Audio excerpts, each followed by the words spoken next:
Before we get into the stories, I would like to let you all know that I'm taking story submissions to narrate.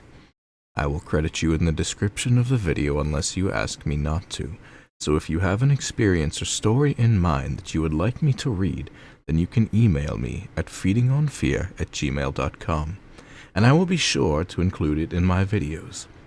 Thank you so much for watching, and enjoy the stories.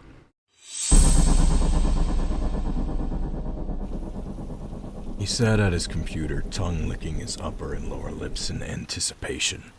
A long-nailed, fat, and grimy index finger clicked on the mouse at a dizzying pace. An observer might have thought there was an insane miniature tap dancer somewhere underneath the piles of filth that surrounded this man. However, no tap dancer could effectively practice their talent in this cramped and deplorable dwelling. The apartment smelled old. Old food, old clothes, old sweat, and old urine. Older keepsakes from a time when Meek was a different man than the behemoth sitting behind the computer now. Peeked through the places where the trash didn't take over. A narrow path wound its way around the dwelling, taking Meek to the vital places he needed to go when life interrupted.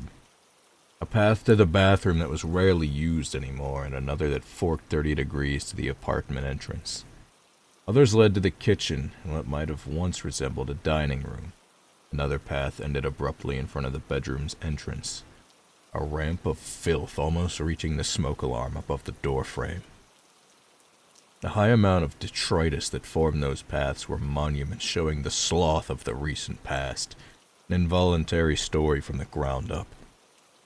Most of the bottoms of them were newspapers he used, back when caring seemed to still be second nature, to soak up the vomit and the spilled beer. After the insulating layers of refuse began to accumulate above them, however, the carpet became passé to his thoughts. An empty and flattened tampon box whose corner jutted out from one of the disgusting hillocks near his computer, out the corner of his eye. His wife Marie had left him about a year or more ago, but he could barely remember what she even looked like. Even the dust and grime-covered picture lying face-up near the monitor offered a view of a woman he didn't really remember knowing. She took their infant daughter. It might have been Chrissy or Christy. He couldn't remember. But she took her daughter with her, as it became clear that Meek was quite incapable of anything besides playing his online game. He suddenly kicked a small mound of pizza boxes under his desk in frustration, as his character fell to his demise off a ravine and into the pixelated lava below. The group he was running this dungeon with would undoubtedly boot him out of the group for his failure to keep up. He kicked the mound again, and his long, yellow, big toenail piercing a hole through a box and into what he perceived to be the wall beyond. His pain barely registered at first due to Meek seeing that his internet connection had been terminated. He stomped his other foot into the moist and brown-colored spot on the floor to his left, and a pungent smell that he had all but become immune to ran through his nostrils. He glanced at his fractured toenail, now resembling the misshapen tip of a bloodied spear. He grabbed the foot in pain and cursed the monitor before him. His game character, a skeleton at the bottom of a molten orange doom. He worked hard to get his character to this point, and now this? Did he cut into the coaxial cable that supplied his internet access with his toenail? Did he kick something else? Bald-headed Christ, fuck! He shouted to the screen before him, a middle finger echoing what the mountains of garbage near him wouldn't let his voice do. He quickly stood, crusty and stained seat cushion, briefly sticking to his ass and bringing the chair up, and then down with a plastic wheel bang. Trying to think quickly for a solution to his connectivity problem, he made his way along the kitchen path, slowly limping to the telephone. He was surprised at how much he'd been sweating. The AC busted as well. He silently thanked his dead mother for the trust fund that she'd left to him that sustained his living these past few years. He would call the landlady after the cable company.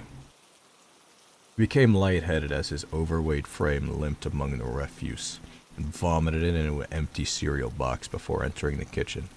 Grabbing a dusty and half-full beer off what must be the dining room table, he drank, expelling the acidic taste from his mouth. Dry heaved from the taste of this old beer, thankful that the taste of puke no longer lingered. He hadn't used the phone in ages. No need to, really. He used both his hands to claw through some cheeseburger wrappers and matted paper towels to about where he estimated the phone to be. Several cockroaches scampered away at his touch, their surreptitious duties temporarily put on hiatus. He was correct in his assumption of where the phone should be. He was incorrect by thinking the phone was still there, however. He faintly remembered Marie saying how the phone's ringer woke up the baby at night. Since they could only afford a one-bedroom place at the time, the kid had to sleep in the living room. And since they both had cell phones at the time, the home phone was redundant. So, did she move it? Did she put it away? Did she throw it out?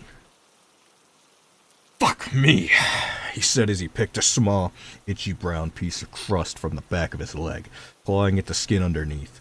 His toe was bleeding worse now, the toenail much worse than he thought as he examined it in the brighter light of the kitchen.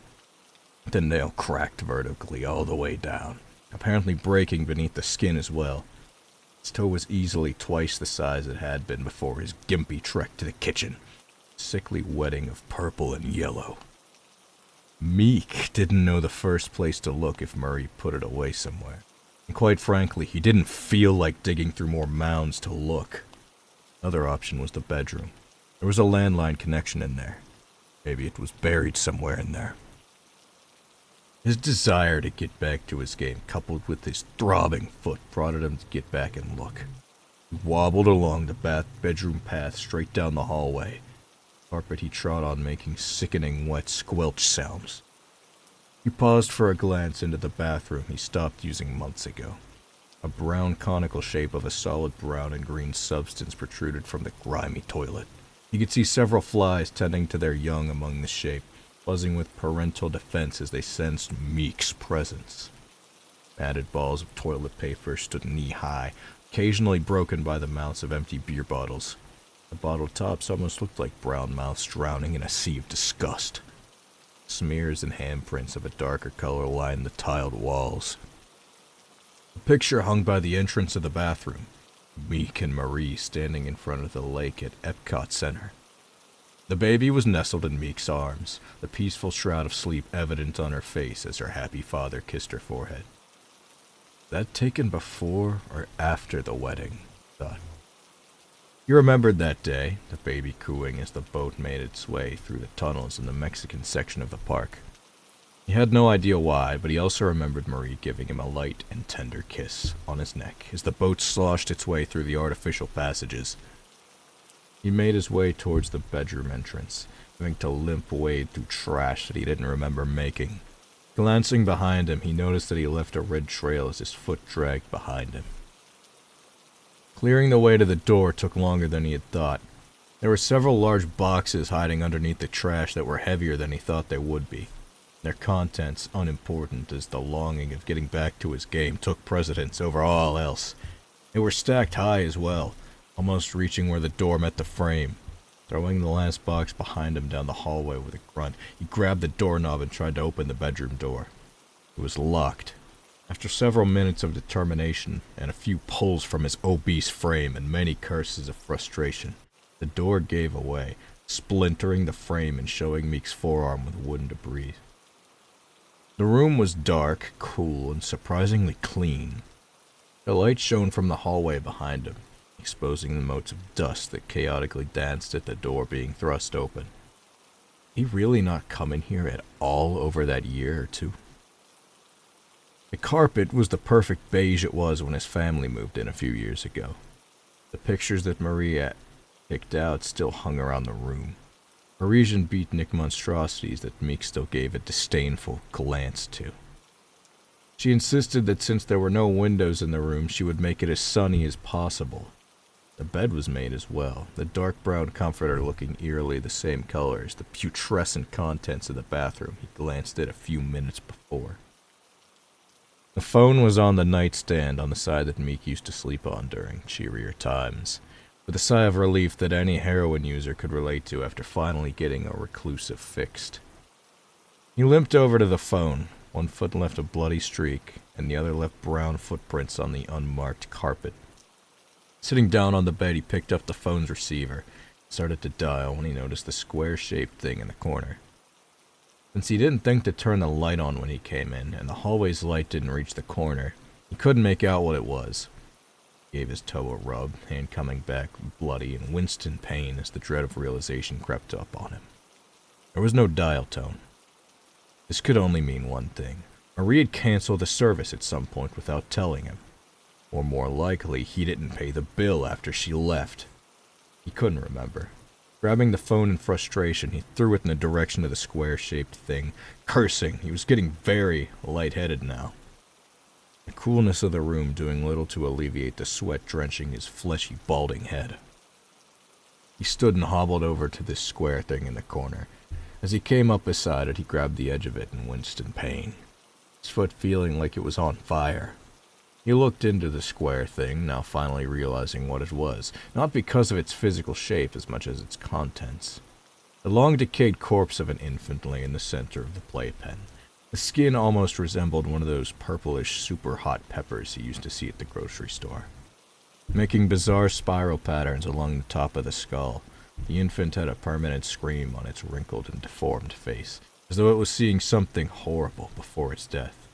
That horrible thing must have been loneliness, Meek thought as he glanced at his daughter.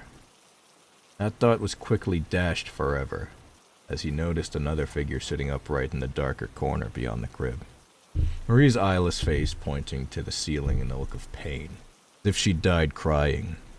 One hand still rested on the corner of the playpen, the other pulling down the shirt where her breast had been. She must have given the infant. Christina! Christina was her name. Yes, she must have given her one last meal before she finally expired herself. Cursing in worried anticipation, he picked up the phone. It was thankfully still in one piece, with the cord from the wall still attached to it, and hobbled to the bedroom door, deciding he would try the kitchen's phone receptacle, now out of a feverish desperation. As he made his way through the door's frame, he immediately saw a problem. The heavy boxes that he'd thrown behind him in a frenzy moment before now made a heavy wall that merged with the garbage piles. He could see a portion of his computer monitor beyond it, a bubbly orange haze through cardboard and refuse. His foot throbbed and his chest suddenly contorted in pain as self-preservation began to take hold of his fevered body. Dropping the phone, he fell to his hands and knees and crawled towards the barricade. The first box before him wasn't so bad, but the next was impossible. Positioned as he was, he slumped over it. He sensed a cockroach that must have only partially killed with his weight tickle the side of his torso. Just a rest. The kitchen is just around the corner. So close. I will have my internet back within the hour. Just one phone call. Longingly looking at his computer screen through the cardboard and refuse cracks, his heart finally took his frustration, his toe pain, and him along with it.